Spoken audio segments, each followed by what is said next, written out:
Hello students, मेरा नाम है अरुण शर्मा और आप सभी का अरुण कोचिंग क्लासेस में बहुत बहुत स्वागत है। आज का हमारा टॉपिक है री issue of forfeited shares. Students, हमने अभी जो क्वेश्चन किया पिछली वीडियो में उसमें 15,000 के शेयर्स को फोरफिट किया गया था, है ना। अब जो शेयर्स हमने फोरफिट किए, अब उसको री इशू करना है हमने, है ना। तो वो ये वाला टॉपिक है री इशू का। तो share once forfeited become the property of the company, तो वो कंपनी की प्रॉपर्टी बन जाएंगे फोरफिटेड शेयर्स, और उसको कंपनी री इशू कर सकती है। Directors are at liberty to reissue the forfeited shares.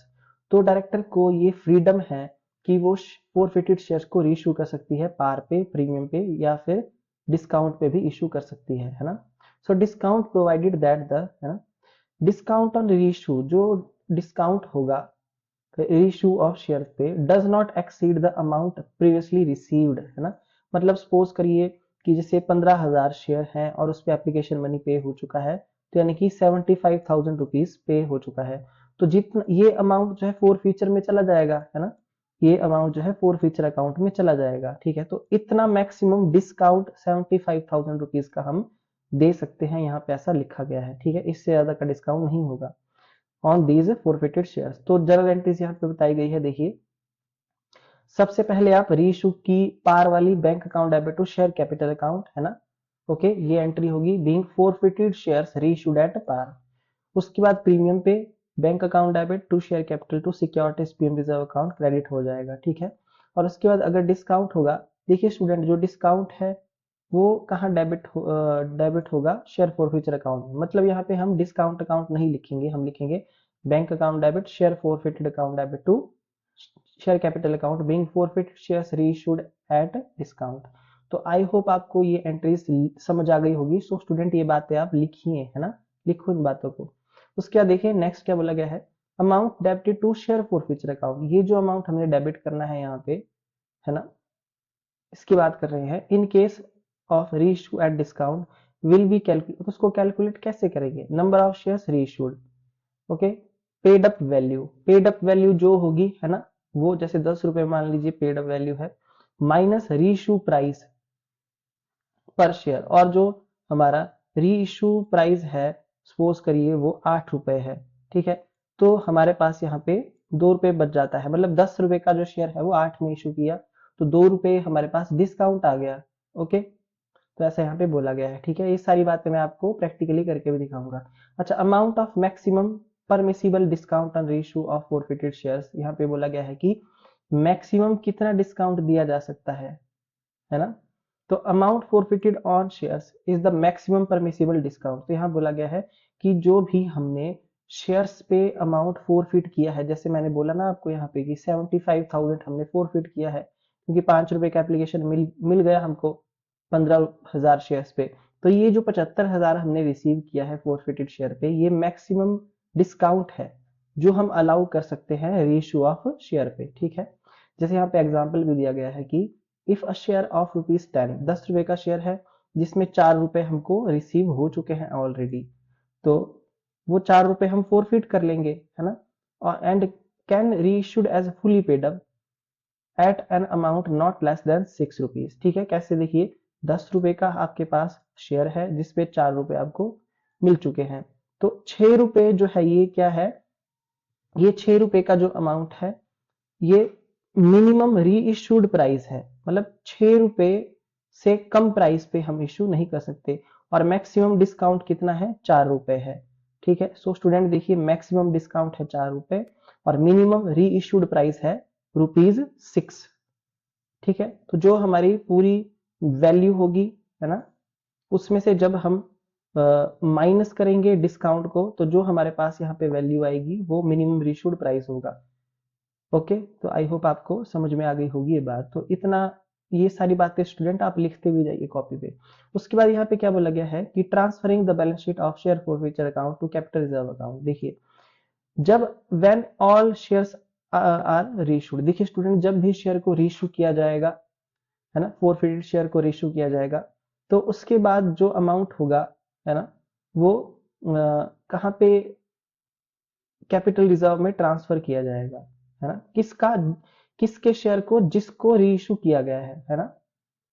After the reissue of forfeited shares credit balance left in share forfeiture account. देखिए जैसे कि हमने किसी शेयर को जो है वो रीइश्यू किया और शेयर फॉरफीचर अकाउंट में कुछ पैसा हमारे पास पड़ा है, कुछ क्रेडिट बैलेंस है, तो उसको हमको कैपिटल रिजर्व अकाउंट में ट्रांसफर करना पड़ेगा, बिकॉज ये हमारा कैपिटल गेन है। क्या?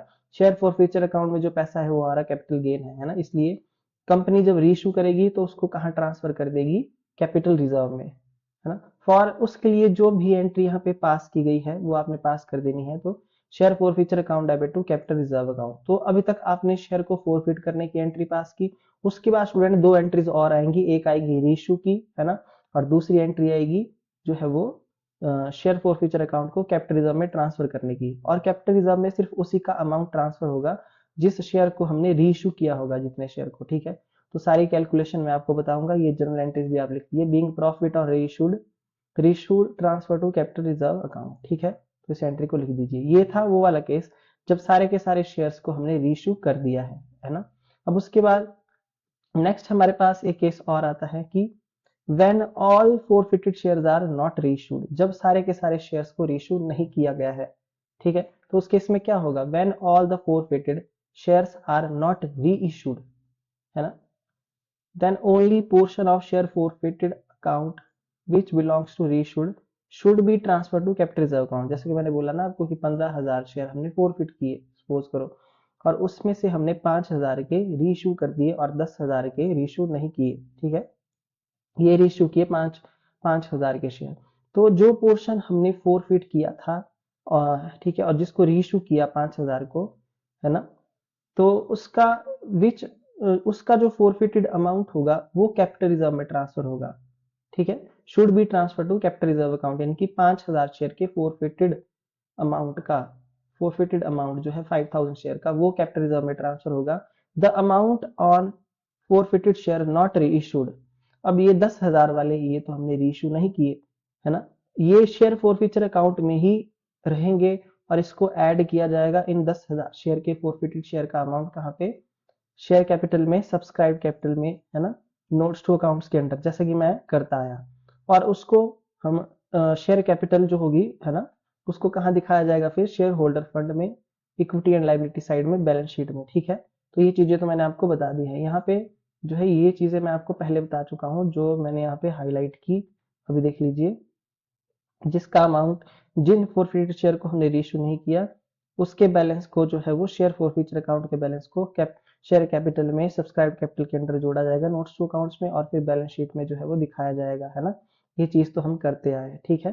पर जिनको हमने रीइश्यू किया है 5,000 शेयर को, उनका फॉरफीचर अकाउंट कैपिटल रिजर्व में ट्रांसफर होगा। आई होप आपको बात समझ में आ गई होगी। तो दो पार्ट्स में क्वेश्चन ऐसे डिवाइड हो जाएगा। So amount transfer to capital reserve, है ना, विल बी कैसे कैलकुलेट किया जाएगा? जब पार्शियली शेयर होंगे तो टोटल अमाउंट फॉरफिटेड, है ना, और number of share forfeited multiply by number of share reissued, जितने हमने रीइश्यू किए, माइनस अगर कोई डिस्काउंट होगा तो डिस्काउंट माइनस हो जाएगा। तो ये इसका फॉर्मूला है, इसको भी नोट कर लीजिए। टोटल अमाउंट, जितना टोटल अमाउंट फॉरफिटेड, टोटल, और number of share total forfeited multiply by number of share reissued, ठीक है। तो आई होप आपको बात समझ में आ गई होगी। जितने शेयर रीइश्यू किए और डिस्काउंट जो है वो at the time of reissue minus हो जाएगा, ठीक है।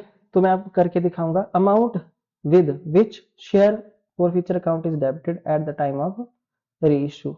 हाँ, तो यहाँ पे बोला गया है डिस्काउंट एट द टाइम, कौन सा डिस्काउंट, है ना, या फिर और करके वो discount with which share forfeiture account is debited, जो हमने शेयर फॉरफीचर अकाउंट डेबिट किया होगा, ये वाला देखिए यहाँ पे डेबिट किया है ना एंट्री में, ये डिस्काउंट यहाँ पे माइनस हो जाएगा, है ना। ओके, अगर आपने कैपिटल रिजर्व का अमाउंट निकालना होगा तो इस फॉर्मूले को आप लिख दीजिए स्टूडेंट कॉपी पे एज इट इज, जैसा लिखा है। फिर मैं आपको खुद करके दिखाऊंगा तो आपको ज्यादा समझ आएगा। तो आज के लिए इतना ही। तो स्टूडेंट ये हमारी जो थ्योरी है क्वेश्चंस की वो सारी हो जाती है खत्म। बाकी और भी थ्योरी यहाँ बचती है, वो मैं आपको बाद में करवाऊंगा। तो आज के लिए इतना ही। Thank you so much.